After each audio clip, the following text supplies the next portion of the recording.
찬송가 379장 내 갈 길을 멀고 밤은 깊은데 379장 찬송. 내 갈 길 멀고 밤은 깊은데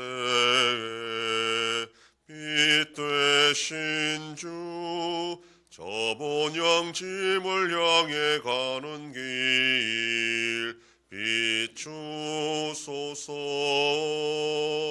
내 가는 길 다 알지 못하나 한 걸음씩 늘 인도하소서.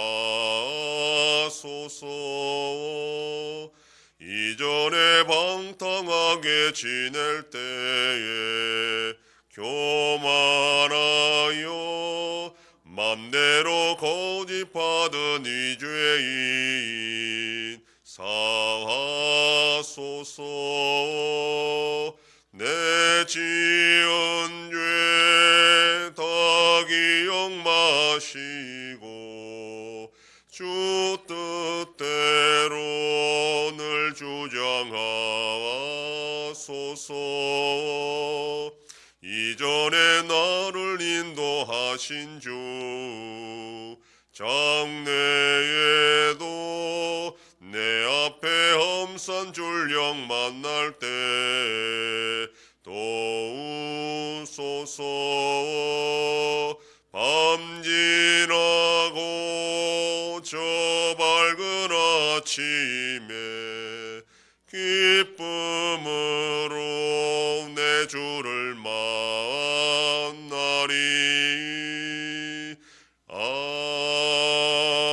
아멘. 전능하사 천지를 만드신 하나님 아버지를 내가 믿사오며 그 외아들 우리 주 예수 그리스도를 믿사오니 이는 성령으로 잉태하사 동정녀 마리아에게 나시고 본디오 빌라도에게 고난을 받으사 십자가에 못 박혀 죽으시고 장사한 지 사흘 만에 죽은 자 가운데서 다시 살아나시며 하늘에 오르사 전능하신 하나님 우편에 앉아 계시다가 저리로서 산자와 죽은 자를 심판하러 오시리라. 성령을 믿사오며 거룩한 공회와 성도가 서로 교통하는 것과 죄를 사하여 주시는 것과 몸이 다시 사는 것과 영원히 사는 것을 믿사옵나이다. 아멘. 하나님 말씀 요한복음 5장 16절에서 30절까지의 말씀. 신약성경 150페이지.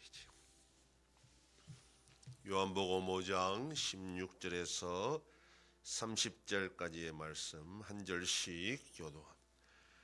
그러므로 안식일에 이러한 일을 행하신다 하여 유대인들이 예수를 박해하게 된지라.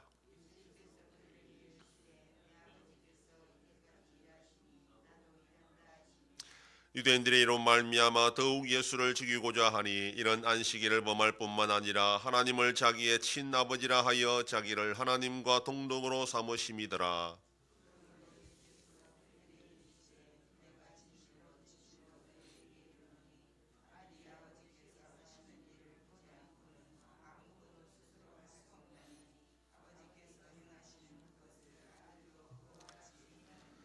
아버지께서 아들을 사랑하사 자기가 행하시는 것을 다 아들에게 보이시고 또 그보다 더 큰 일을 보이사 너희로 놀랍게 여기게 하시리라.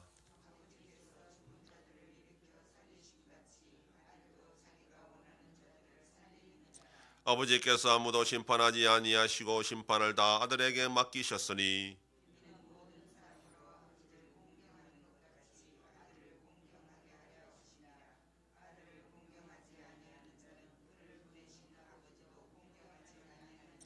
내가 진실로 진실로 너희에게 이르노니 내 말을 듣고 또 나 보내신 이를 믿는 자는 영생을 얻었고 심판에 이르지 아니하나니 사망에서 생명으로 옮겼느니라.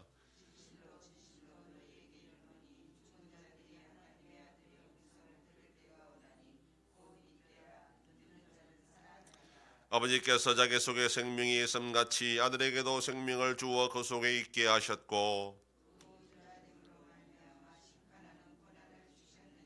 이를 놀랍게 여기지 말라. 무덤 속에 있는 자가 다 그의 음성을 들을 때가 오나니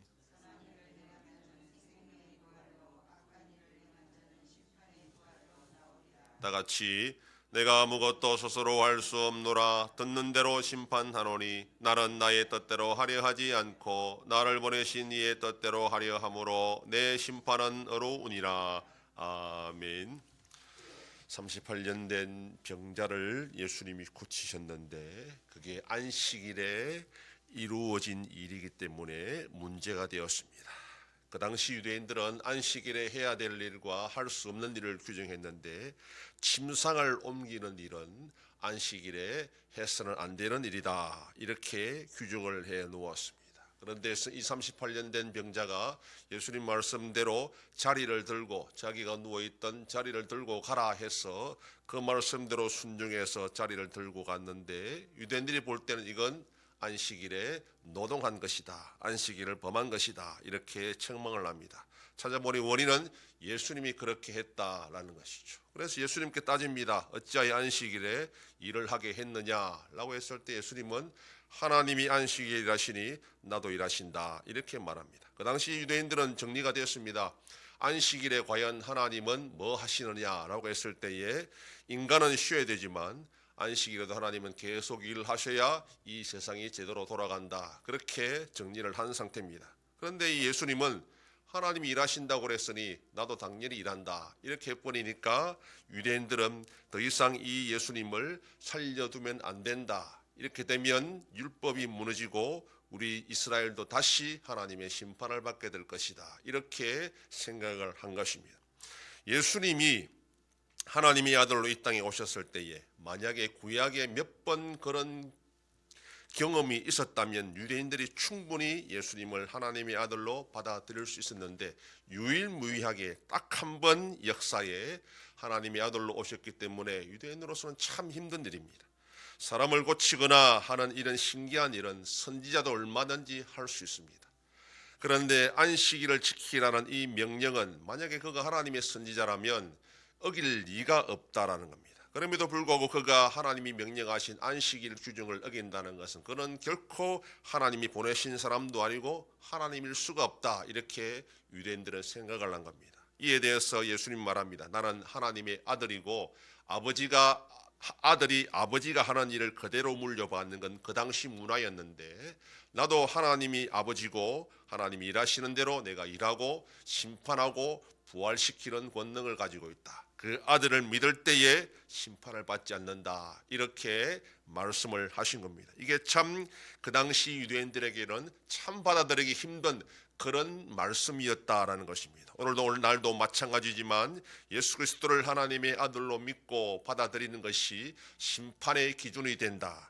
아들을 믿지 못한다는 것은 곧 하나님을 믿지 못하는 것이고 아들을 믿는다는 것은 곧 하나님을 믿는다는 것이 그 당시나 지금이나 여전히 우리에게 정확한 믿음의 기준이 된다는 겁니다.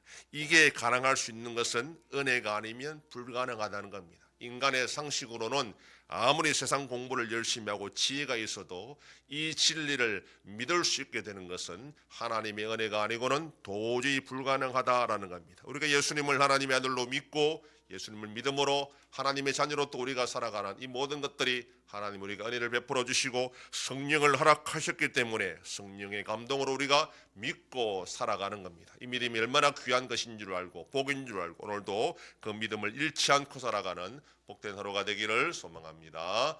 기도하겠습니다.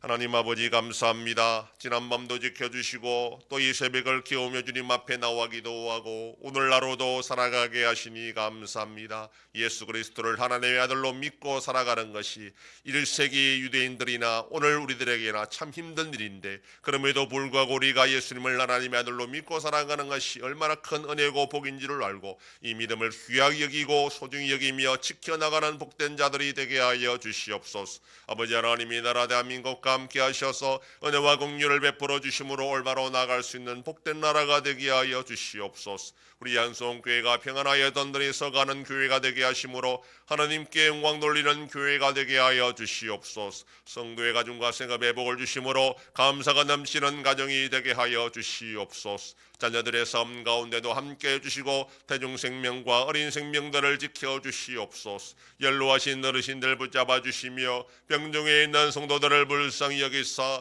치료하여 주시고 회복시켜 주시옵소서. 이 새벽에도 주님께 기도하는 종들을 기억하시고 간절히 구하고 빌 때마다 들으시고 속히 응답하여 주시옵소서. 감사드리며 예수님 이름으로 기도드립니다. 아멘.